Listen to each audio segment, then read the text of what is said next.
Ya tenemos contacto con el senador Gustavo Madero. Senador, ¿qué tal? ¿Cómo está? Buenos días. Senador. No, yo creo que no me Sí, escucha. Ahí está. Senador, ¿qué tal? ¿Cómo está? Buenos días. buenos días. Una disculpa. No se preocupe, senador. Senador, pues platíquenos qué opina sobre este nuevo plan presentado por el decreto, presentado por el gobernador del estado para frenar el avance de Sí, la pandemia en nuestra entidad. Platíquenos. sí, Alejandro, yo creo que tiene varios temas positivos que hay que ponderar. El primero, me dio mucho gusto que estuviera acompañado el gobernador con los exgobernadores del estado, y que eso pues le da un respaldo político muy importante, una señal de civilidad y de unidad que creo que tanta falta hace, Alejandro, en estos momentos. También estuvieron representantes de partidos políticos y el contexto en sí mismo es muy positivo. También creo que es muy positivo que se esté cuidando, Alejandro, pues un equilibrio entre cómo volver a impulsar la reactivación económica, la actividad de las empresas, de las personas, pero al mismo tiempo cuidando y garantizando la salud de las personas. Este equilibrio precario, que si se nos pasa de un lado, pues los contagios crecen y las muertes proliferan, y si se nos pasa la mano del otro lado, pues la gente se muere de hambre porque no tiene ingresos y las empresas quiebran.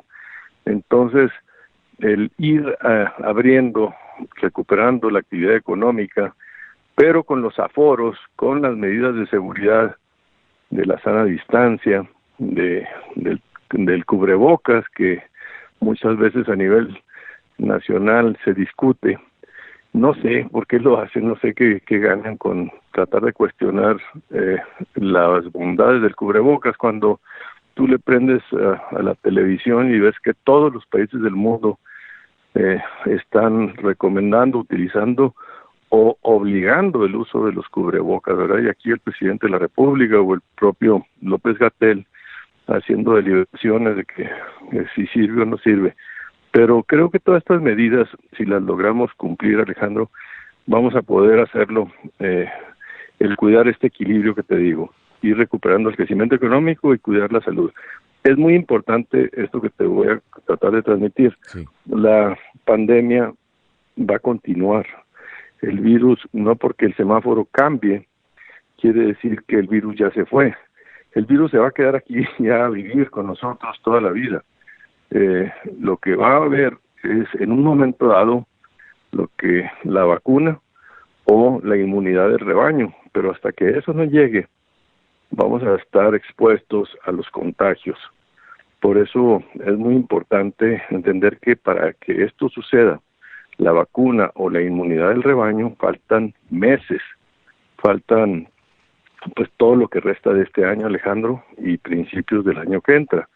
Ya Rusia y Estados Unidos están anunciando las vacunas, pero para Ujú. que lleguen, que tú y yo la tengamos, sí estamos hablando de más allá del primer trimestre del año que entra, porque todavía se tiene que producir. Los primeros que la van a utilizar son los países que la desarrollan y después van a llegar a los países que las adquieran, primero a los grupos vulnerables, que son los trabajadores del sistema de salud, los médicos, enfermeras, y también las personas que tengan alguna comorbilidad o adultos mayores.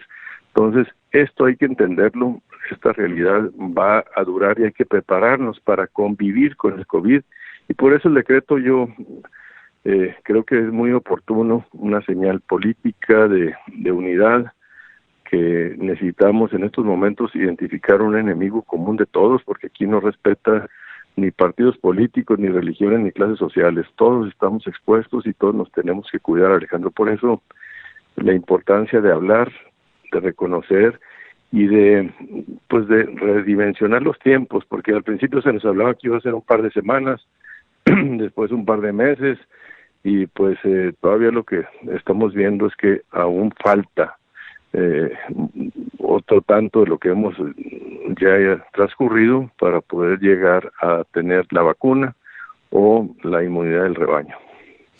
Senador, se habla de que incluso puede haber detenciones de hasta 36 horas para quien no acate alguna medida, para quien se muestre así en desacato total y hasta rete cuando un oficial le pida póngase el cubrebocas, haga sana distancia, no sé, lávese las manos, póngase bien el cubrebocas porque hay gente que lo usa y no se cubre la nariz. ¿Qué opinas sobre esto? ¿Cree que vaya a haber algún problema también con eso? Yo espero que no. Esa es las responsabilidades son de los gobiernos municipales de garantizar el cumplimiento de estos mandatos, pero espero que no se llegue a esos casos, a esos extremos, y que lo hagamos por la vía de la conciencia. Veo avances, Alejandro, no sé si tú también coincidas conmigo. Al principio había gente desde que negaba la existencia del virus, decía que esto era un invento, que era una conspiración, una serie de teorías ahí muy estrafalarias.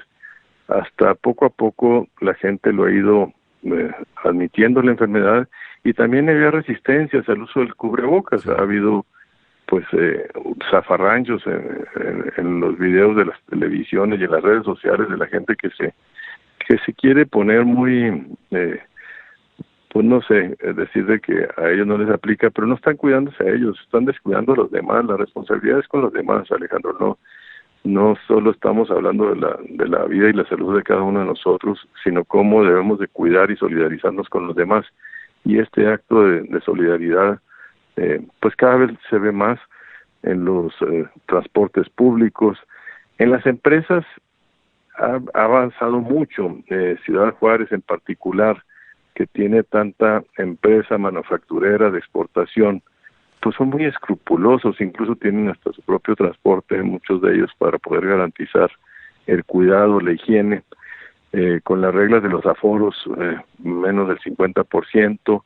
Me ha tocado estar, Alejandro, en algunos centros de estos de operación, de producción, de industrias manufactureras, y son muy escrupulosos y pues están más cuidados que muchas veces en la vía pública. Entonces, por eso debemos de valorar esto y hacer un llamado a que no sea por la vía de la fuerza pública, sino por la fuerza de la solidaridad, que nos cuidemos y cuidemos a los demás, Alejandro. Senador, ¿cómo hacer entender a la gente? Porque sí, efectivamente en los centros de trabajo se hace mucho énfasis, nosotros aquí en Radionet también se hace mucho énfasis, se cuida mucho. Hemos tenido etapas en donde la gente, buena parte, la mayoría, se va a hacer trabajo desde casa para no exponerlos, para que no se expongan. Sin embargo, cuando se trata de una reunión familiar, ahí como que se nos olvida, como que nos confiamos, y ya el miedo que supuestamente tenemos desaparece completamente. Sí, fíjate que tendemos a relajar muy rápido y a hacernos un poco de la vista gorda, Alejandro. Esto pues hay que ser muy conscientes, mira, de tener claridad que donde más contagios hay es cuando uno está en reuniones sociales en espacios cerrados. ¿Por qué? Déjame decirte por qué. Porque en esos, pues uno está platicando, se acerca mucho a tratar de convencer, incluso cuando hay música, pues hasta uno levanta la voz y grita, y es ahí donde uno salpica un poco esas micropartículas que llevan el contagio, ¿verdad? Entonces, allí es donde más se están dando los contagios, y muchos de ellos de los jóvenes, Alejandro, pues que tienen esa energía vital y que quieren convivir con toda razón, pero hay que hacerlo con cuidado, en espacios abiertos, buscando la sana distancia y con aforos limitados. Creo que se pueden ir avanzando. Eso antes no lo teníamos, pues hay que verlo como algo positivo, pero que no tengamos un paso para adelante y dos para atrás, porque si abusamos de esto, nos va a salir peor. Y lo único que no puede haber es otra vez los confinamientos, el volver a los semáforos rojos, porque eso sí sería a todas luces pues desalentador. La gente ya no creería en las medidas y se van relajando. Por eso sí se vale el tener espacios de convivencia, pero en espacios abiertos, con sana distancia, cubrebocas, ya nos podemos empezar a reunir un poco más cuidados y en la medida de lo posible, pues evitar salir de casa cuando se pueda. Cuando no se pueda, pues hay que ir a trabajar, pero tomando siempre estas medidas, Alejandro. Si se puede, vamos avanzando. Los números en Chihuahua se han logrado mantener de los mejores indicadores a nivel nacional y de toda la frontera. Si tú ves los estados, no se diga de los del sur de Estados Unidos, que tienen unos altísimos niveles de contagio, sino incluso del norte de México, Chihuahua sobresale por el estado con mejores indicadores de cuidado de nivel de contagio. Ciudad de Juárez tiene alto riesgo por la vecindad con El Paso, Texas, por la convivencia, y por eso pues es tan importante, y por la población, es el municipio más poblado de nuestro estado, y las pandemias estas se están dando en las urbes donde hay más población. Así empezó en Nueva York, así empezó pues en muchos lugares que estaban con una población y un hacinamiento mayor, y se fue esparciendo a los municipios menos poblados. Por eso, un abrazo y un saludo para todos Ciudad Juárez, y pedirles que sigamos avanzando. Es gente muy trabajadora, muy echada para adelante. Les mando un cordial saludo y pedirles que hagamos nuestro esfuerzo solidario para ir avanzando juntos, cuidándonos unos a otros y cuidando el decreto, cuidando los aforos y aplicando las medidas de sana distancia y el uso del cubrebocas, Alejandro. Senador, finalmente, y ya para aprovechar que lo tengo en la línea, en el tema Sí, señor. político, ¿qué nos puede comentar? ¿Qué opinión tiene de posibles alianzas que se están manejando en este momento para los diferentes puestos de elección popular? Y se habla de que serían las alianzas más en los estados, en los municipios, que a nivel nacional. Sí, Alejandro, gracias por la oportunidad también de comentar un tema que ya se acerca. Es el tema electoral, el político electoral. Sí. El 6 de junio del año que entra habrá elecciones y pues ya el reloj de arena empieza a moverse y la gente a ver con interés qué va a pasar. Sí. Yo te digo mi percepción, creo que los ciudadanos se dividen en dos grandes bloques: los que están contentos con lo que está pasando en el gobierno federal, en el país, con Morena, con el presidente Andrés Manuel, las medidas que se están tomando, y otro grupo que son los que estamos preocupados, los que vemos que las cosas no avanzan, que incluso está retrocediéndose. Y este otro grupo está diverso, está compuesto por fuerzas políticas de distinto símbolo, incluso independientes, etcétera. Y lo que nos están pidiendo la ciudadanía ahora es que nos juntemos para que hagamos un contrapeso suficiente para poder tener competitividad, Alejandro. Ese es el reto. Ahora, yo siempre he sido aliancista, te lo confieso, yo siempre creo en las alianzas como una forma normal de reconocer que un partido político es una parte de la sociedad y que una propuesta política debe ser plural, incluyente. Pero hoy, a diferencia de otros momentos de que me ha tocado, los que nos lo están pidiendo son los ciudadanos, que de este grupo, de los que están preocupados, que nos dicen: únanse, dejen a un lado sus diferencias, formen una propuesta coincidente para poder tener posibilidades de ganar. Y el tema principal que les preocupa mucho a algunos es el Congreso Federal, porque hoy Morena está sobrerepresentado. Ganó solo con el 43% de los votos la vez pasada y hoy tiene el 66% de los diputados. Y esto le ha permitido pues sacar las leyes sin negociar nada, simplemente con la fuerza de su mayoría. Y lo que la gente que estamos de este lado preocupados nos dicen: únanse para tener un contrapeso y que haya una mayoría opositora que obligue a Morena y al presidente a negociar cualquier reforma para que se consideren los distintos puntos de vista. Eso es lo que está en juego. Yo estoy abierto. Sí estamos viviéndolo en estos momentos como una nueva realidad también política, donde son los ciudadanos preocupados los que les dicen a los partidos: Oigan, ábranse, abran sus candidaturas, no se cierren nomás a los suyos, busquen quiénes son los mejores para en un momento dado poder tener esa posibilidad competitiva. En Ciudad Juárez, pues Morena se llevó carro completo, nomás la alcaldía, que también estuvo ahí muy peleada, pero todos los espacios los ganó Morena. Creo que en esto está cambiando, Alejandro, y lo que nos piden es que pueda haber una oferta competitiva que incluya las distintas propuestas para poder tener un contrapeso a nivel local y a nivel federal.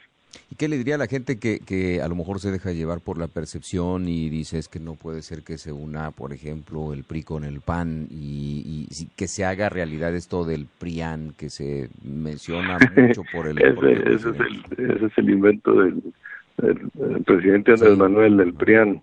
Nosotros les decimos primor, porque algunos dicen que lo peor del PRI se fue a Morena, desde Ricardo Monreal, Bartlett, el mismo Andrés Manuel, pues todos estaban en el PRI, ¿verdad? Entonces el primor, y que lo que quedó del PRI, pues son gente que ha estado defendiendo una institucionalidad, pero son debates que ya se darán en su momento, Alejandro, muy interesantes.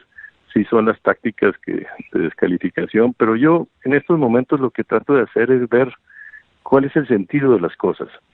¿Cuál es el sentido? ¿Quién es el que gana cuando van divididos el PAN, el PRI, el PRD y Movimiento Ciudadano? Pues el que gana es el status quo.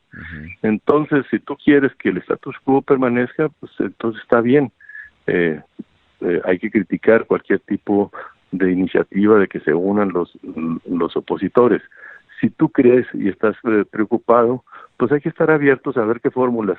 No sé si a nivel de que se unan los partidos, que se me hace muy difícil, pero a lo mejor sí a través de coincidencias, de estrategias, de planteamientos y perfiles que puedan sumarse y apoyarse unos a otros. Que hay muchas formas de trabajar unidos, no simplemente el ir aliados con los emblemas juntos, sino también buscando coincidencias en la práctica. Y yo estaría abierto a todo eso, a escuchar a la ciudadanía, porque en este caso, en este momento, el que lo está pidiendo es precisamente este sector, este grupo de personas que están preocupadas y que nos piden que abramos la cabeza para explorar distintos formatos de unidad. Bien, pues senador, le agradezco esta oportunidad de platicar con usted y conocer pues también este tema, que es importante, ¿verdad? El tema ahorita es el de la salud, sin embargo, pues la renovación del Congreso y la renovación de la gubernatura, de presidencias municipales, del Congreso local, está a la vuelta de la esquina, se tiene que tomar y pues a final de cuentas son los que van a retomar todas estas acciones para ya eliminar en algún momento esta pandemia, senador. Sin duda, Alejandro, yo te aprecio muchísimo este espacio para comentarlo contigo, con todo el auditorio, mandarte un saludo a todos los que nos escuchan también, desearles lo mejor. Y creo que son momentos que nos están poniendo a prueba de cómo vamos a tomar las decisiones de la vida diaria, de la cotidianidad y de la vida política. En ambos temas que tocamos, pues la responsabilidad estará en cada uno de nosotros y sucederá el agregado de las decisiones personales que cada uno de nosotros asuma. Espero que sea la responsabilidad y la solidaridad la que prive en ambos casos, Alejandro. Ojalá y sí. Muchas gracias, senador. Que tengan muy bonito día, hasta luego. Igualmente, buenos días, el senador de la República, Gustavo Madero, con pues esta opinión primeramente.